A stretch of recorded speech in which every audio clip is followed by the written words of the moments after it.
Hello guys, good morning everyone. Today I'm gonna sing my favorite beloved singer Teresa Teng Tsugunai.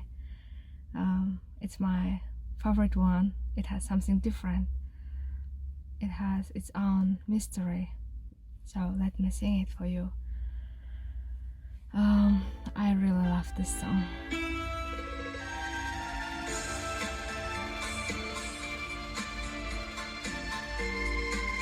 It's rainy today in my city, so it's a little bit cold.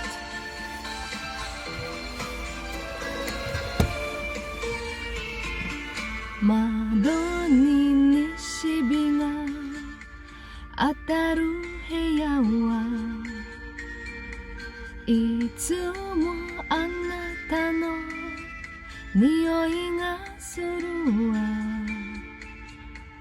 一人暮らせば思い出すから壁の傷も残したまま置いてゆくわ。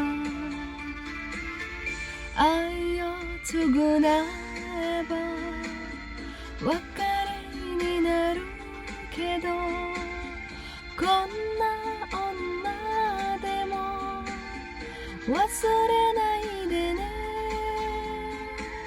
優しすぎたのあなた、子供みたいなあなた、明日は他人の死になるけれど。